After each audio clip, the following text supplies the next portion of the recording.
Umpire development আপনারা জানেন, কতগুলো আম্পায়ার আম্পায়ারিং করবে। বাংলাদেশ ক্রিকেটের নতুন এক অধ্যায়ের সূচনা হলো আজ। রোববার সকালে রাজধানীর এক অভিজাত হোটেলে পর্দা উঠেছে 2 দিনব্যাপী বাংলাদেশ ক্রিকেট কনফারেন্স 2025-এর। এক ছাতার নিচে দেশের ক্রিকেটের সব স্তরকে একত্রিত করার এমন আয়োজন এই প্রথম। দিনের শুরু থেকে কনফারেন্স হলে আসতে শুরু করেন দেশের নানা প্রান্ত থেকে আসা ক্রিকেট কোচ, কাউন্সিলর, নারী উদ্যোক্তা প্রতিনিধি আর 8 বিভাগের ক্রীড়া কর্মকর্তারা। তাদের পদচারণায় মুখর ছিল সম্মেলন প্রাঙ্গণ। লক্ষ্য একটাই, ক্রিকেটকে ঢাকার গণ্ডি থেকে বের করে সারা দেশে ছড়িয়ে দেওয়া। বিকেন্দ্রীকরণ, তৃণমূল কাঠামো উন্নয়ন এবং স্থানীয় পর্যায়ে বিসিবির কার্যক্রমের প্রসার ঘটানো, এই 3 মূল লক্ষ্য নিয়েই এই উদ্যোগ নিয়েছে বাংলাদেশ ক্রিকেট বোর্ড তথা বিসিবি। প্রথম দিনের শুরুতেই নিজেদের অভিজ্ঞতা ও চ্যালেঞ্জ তুলে ধরেন জেলা ও বিভাগীয় প্রতিনিধিরা। কোথাও প্রশংসা, কোথাও অভিযোগ, সব মিলিয়ে দিনটি ছিল প্রাণবন্ত আলোচনা আর ক্রিকেট উন্নয়ন নিয়ে নতুন ভাবনার। বরিশাল বিভাগের নবনির্বাচিত বিসিবি পরিচালক সাখাওয়াত হোসেনের বক্তব্যে এক পর্যায়ে উঠে আসে ক্রীড়া কর্মকর্তাদের রাজনৈতিক পক্ষপাতিত্বের অভিযোগ। তার বক্তব্যের পরপরই ক্রীড়া কর্মকর্তাদের প্রতিবাদে তৈরি হয় কিছুটা উত্তেজনা, হট্টগোলও বটে। তবে অভিজ্ঞতার পরিচয় দিয়ে দ্রুত পরিস্থিতি সামলে দেন বিসিবি সভাপতি আমিনুল ইসলাম বুলবুল। সদ্য নির্বাচিত বোর্ড সভাপতি দৃঢ় বিশ্বাস নিয়ে বলেন, ক্রিকেটকে সারা দেশে ছড়িয়ে দেয়াই তাদের প্রধান লক্ষ্য। তিনি আরও জানান, নিজ নিজ বিভাগের কোচরাই ঠিক করবেন কাকে খেলানো হবে, ঢাকা থেকে কোনো কিছু চাপিয়ে দেওয়া হবে না। মিরপুর থেকে যদি রংপুর টিম করে দেওয়া হয়, এটা কি দিস ইজ রাইট?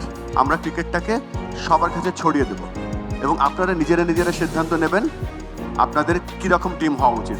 এই বক্তব্য যেন বাংলাদেশের ক্রিকেটের বিকেন্দ্রীকরণের নতুন বার্তা। বুলবুল আরও বলেন, ক্রিকেট কোনো বিনোদনের জায়গা নয়, বরং এটি একটি জাতীয় সেবা। তিনি আরও উল্লেখ করেন, ক্রিকেট খেলতে এসে যেন কেউ অবহেলিত না হয়, সেটিও তিনি নিশ্চিত করতে চান। বুলবুলের বক্তব্যে প্রতিফলিত হয়েছে গভীর দায়িত্ববোধ ও ক্রিকেটের প্রতি শ্রদ্ধার মানসিকতা। নারী ক্রিকেটার জাহানারা আলমের অভিযোগের প্রসঙ্গে তিনি পুনর্ব্যক্ত করেন যে বোর্ডের জিরো টলারেন্স নীতি ব্যাহত থাকবে এবং অন্যায়ের বিরুদ্ধে বিসিবি কঠোর অবস্থান গ্রহণ করবে। এদিন অন্য আলোচনায় উঠে আসে মাঠ ব্যবহারের সংকট, বিশেষ করে ফুটবল ও ক্রিকেট মাঠ নিয়ে দ্বন্দ্বের বিষয়টি। বিসিবির বয়সভিত্তিক ক্রিকেট কমিটির চেয়ারম্যান আসিফ আকবর বলেন, গোটা দেশে ফুটবলারদের কারণে ক্রিকেট খেলা যাচ্ছে না এবং জেলা স্টেডিয়ামগুলো ফুটবল দখল করে আছে। ফুটবলারদের জন্য খেলা যাচ্ছে না সারা বাংলাদেশে। এরা উইকেট ভেঙে ফেলে, উইকেট নষ্ট করে ফেলে। প্রত্যেকটা জেলার স্টেডিয়াম অকুপাই করে রেখেছে ফুটবল। এ বিষয়ে আসিফ আরও বলেন, প্রয়োজন পড়লে ফুটবল বা বাংলাদেশ ফুটবল ফেডারেশনের সঙ্গে মারপিট করে হলেও নিজেদের অধিকার আদায় করতে চান তারা।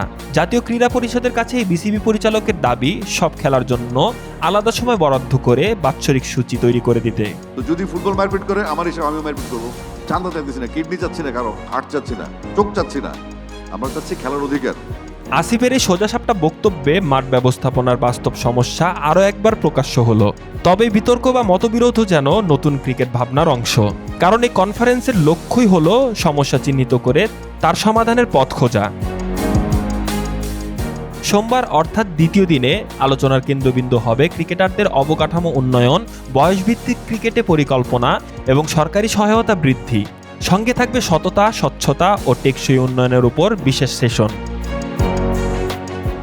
সবকিছু মিলিয়ে বাংলাদেশ ক্রিকেট কনফারেন্স 2025 এখন এক নতুন দিগন্তের প্রতীক, যেখানে আলোচনার মধ্য দিয়ে খোঁজা হচ্ছে বাংলাদেশের ক্রিকেটের ভবিষ্যৎ পথ। বুলবুলের নেতৃত্বে বাংলাদেশের ক্রিকেট এখন এক নতুন পথে, যেখানে ক্রিকেট শুধু খেলা নয়, বরং একটি জাতীয় দায়িত্ব, এক উন্নয়নের প্রতিশ্রুতি। বিসিবির এই উদ্যোগ তাই কেবল একটি কনফারেন্স নয়, বরং বাংলাদেশের ক্রিকেটে নতুন সূর্যোদয়ের দিন।